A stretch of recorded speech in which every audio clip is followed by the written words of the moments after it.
naging obligado ang pag-aayuno sa buwan ng Ramadan. Lahat ng bagay may umpisa at may katapusan. Ganon din ang pag-aayuno sa buwan ng Ramadan. Meron itong umpisa at may katapusan. Kaya sa taong nagbabasa ng Quran o di kaya tumitingin sa sunnah ng Prophet Muhammad sallallahu alaihi wasallam upang malaman ang pag-ayon patungkol sa buwan ng Ramadan, ito'y makikita na ang buwan o di kaya ang pag-ayon sa buwan ng Ramadan ay naging obligado sa dalawang dahilan lamang. Naging obligado ang pag-ayon sa buwan ng Ramadan sa dalawang bagay. Unang bagay, ang pagkakita sa unang buwan nito. Ang pagkakita sa unang buwan ng Ramadan. Ang katunayan nito ay sinabi ng Allah subhanahu wa ta'ala sa banal na Quran, nabanggit natin, "Faman shahida minkum ash-shahra falyasum." Sino man sa inyo ang makasaksi, makakita ng unang buwan ng Ramadan, kaya kinakailangan sa kanya na mag-ayuno. At sinabi sa hadith ng Prophet Muhammad sallallahu alaihi wasallam na nagmula kay Ibn Umar, pangalawang katibayan, sinabi ng Prophet, "Idza ra'aytumuhu fasumu. Wa idza ra'aytumuhu fa'aftiru. Fa in gumma alaykum faqduru lah."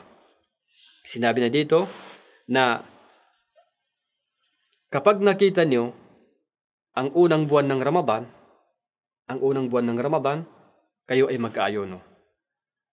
At kapag nakita naman ninyo ang unang buwan ng Shawwal, pagkaraan ng buwan ng Ramadan, ay kinakailangan isawalang sa ninyo ang inyong pag-ayon. Ibig sabihin, wala ng pag-ayon. Yun ang una, yun ang katapusan.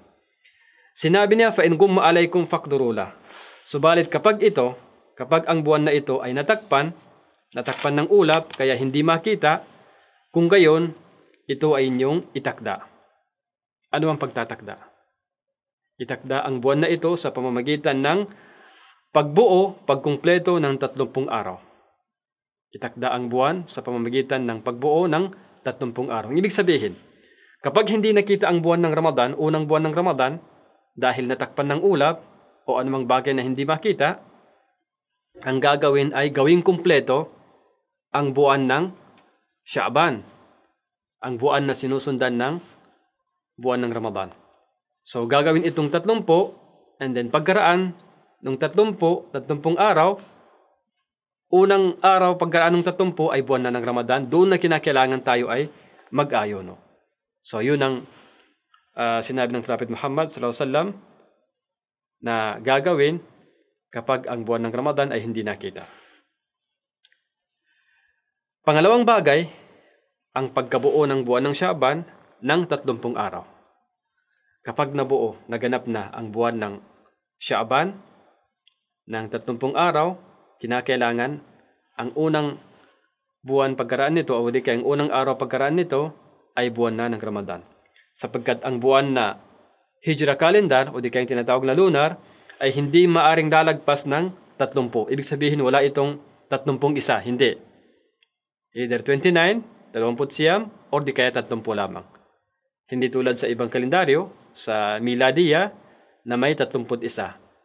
Hindi, sa Hijra calendar, walang 31. Pagkaraan ng 30, kasunod noon ay ang kasunod na buwan. Kaya sa pagkabuo ng buwan ng Sha'ban ng 30 araw, kinakailangan sa sunod na araw noon ay buwan na ng pag-ayono. Dahil kaya sinabi natin na ang Hijra calendar ay hindi maaring lalagpas ng 30 araw. Ang katibayan nito, sinabi ng sugo ng Allah subhanahu wa ta'ala, ang buwan ay 29 na gabi. Ang buwan ay 29 na gabi. Kaya huwag kayong mag-aayuno hanggang sa makita ninyo ito. Kapag natakpan ng ulap at hindi ninyo makita ang buwan, kung gayon, gawing kumpleto ang bilang ng 30. Malino, mga taga-subaybay. Gawing kumpleto ang bilang ng 30 kapag hindi nakita ang buwan ng Ramadan. So, gawing kumpleto ang 30 bilang ang buwan ng Sha'ban na ito'y sinusundan ng Ramadan. So, yan po mga taga-subaybay kung kailan nag-uumpisa o di kaya kailan obligado ang pag-aayuno sa buwan ng Ramadan. Kasunod po dito mga taga-subaybay na talakayin natin patungkol sa buwan ng Ramadan, ang mga bagay na kumbaga ipinapahintulot na hindi mag-ayuno sa buwan ng Ramadan. Ang mga napahintulutan na hindi mag-ayuno sa buwan ng Ramadan. Sino-sino ang mga taong ito? Sinabi ng Allah subhanahu wa ta'ala, فَمَنْ كَانَ مِنْكُمْ مَرِيضًا أَوْ عَلَى سَفَرٍ فَعِدَّةٌ مِنْ أَيَّامٍ أُخَرٍ وَعَلَى الَّذِينَ يُطِيقُونَهُ فِدْيَةٌ طَعَامُ مِسْكِينٍ. Ang kahulugan ng talatang ito sa banal na Quran, sinabi na kung sino man sa inyo ang may karamdaman, o naglalakbay, mangyaring ipagpaliban ang pag-ayuno. Maaring ipagpaliban ang pag-ayuno at ang mga nakatakdang araw na hindi na pag-ayunuhan ay dapat na mabayaran sa mga ibang araw. Kinakailangan mabayaran ito. Sino? Sa taong may karamdaman at sa taong naglalakbay. At sa kanila na mga mahihirap o di kaya nahihirapan mag-ayuno, magbabayad ng pagpapakain. Sa taong nahihirapan na mag-ayuno kahit na hindi naglalakad, hindi naglalakbay, at walang karamdaman, pero nahihirapan siya dahil sa sobrang pagiging matanda niya. So anong gagawin? Magbabayad ng pagpapakain ng isang nangangailangan. Isang mahirap sa bawat isang araw. So makikita dito mga taga-subaybay, ang tuntunin sa mga taong napahintulutan na hindi mag-ayuno. Ang may sakit, may karamdaman, o ang naglalakbay, o ang taong nahihirapan na mag-ayuno dahil sa sobrang katandaan o di kaya dahil sa meron siyang sakit na wala nang pag-asa pang mabigyan ng lunas ito. Ito ang talatang katibayan sa paksang ito na ang mga napahintulutan hindi mag-ayuno sa Ramadan ay ang mga may karamdaman, ang naglalakbay, at ang nahihirapan mag-ayuno ng paghihirap na hindi na kayang isagawa ito, tulad ng mga matatanda, ang mga babaeng nagdadalang tao, at ang mga nagpapadede, at ang mga iba pa na nasa kalagayan nila. Kaya ang babaeng nagregla, o di kaya may buwan ng dalaw, o di kaya ay nagdudugo dahil sa bagong panganak, sila ay obligadong hindi mag-ayuno. Ibig sabihin, wala sa kanila ang pag-ayuno. At hindi tatanggapin sa kanila kung sila ay mag-ayuno. Subalit kapag wala na ang kanilang regla, o di kaya wala na ang kanilang dugo sa dahilang bagong panganak, kinakailangan bayaran ito. Ito ang mga taong napahintulutan na hindi mag-ayuno sa buwan ng Ramadan. Ganun pa man, may mga ibang tuntunin patungkol sa taong may karamdaman tungkol sa pag-ayuno. Ito ay babanggitin natin ng kahit maikling usapin lamang.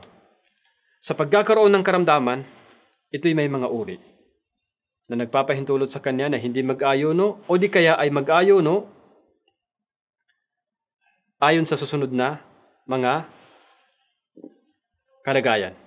Ang una, ang karamdaman na hindi naapektuhan ang pag-ayuno. Ito'y maliit lamang na karamdaman. Ang karamdaman na hindi naapektuhan ng pag-ayuno.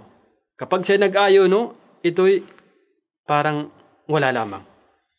Tulad halimbawa ng konting sipon, o di kaya ay ang konting sakit ng ulo, o di kaya ang konting sakit ng ngipin, o mga sakit na kahalintulad nito.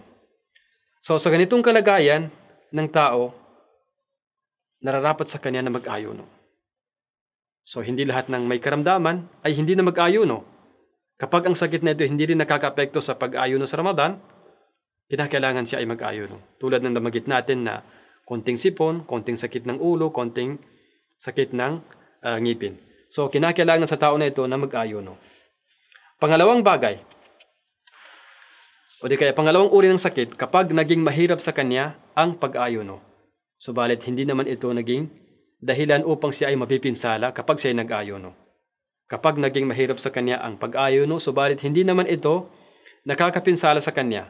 Sa taong ganito ang kalagayan, ano ang kanyang gagawin? O di kaya anong hatol sa kanya ng Islam? Makruh sa kanya. Ibig sabihin kasuklam-suklam sa kanya ang pag-ayono. At nararapat sa kanya na hindi mag-ayono. Ang pangatlong uri ng sakit ay kapag naging mahirap sa kanya. Naging mahirap sa kanya at ang pag-ayono na ito ay nakakapinsala sa kanya. Tulad ng isang lalaki na may karamdaman na sakit sa bato, o di kaya ang lalaking may karamdaman na diabetes, o mga katulad pa nila. So sa kanila ang hatol ng Islam, sa taong mga ganitong kalagayan, bawal sa kanila ang mag-ayono. Bawal sa kanila ang mag-ayono. Ito ang nabanggit ng mga ilang may kaalaman sa Islam, patungkol sa taong may sakit, patungkol sa kanyang pag-ayono, kung siya ba ay mag-ayono, o di kaya hindi siya mag-ayono, o di kaya ano pa mang bagay.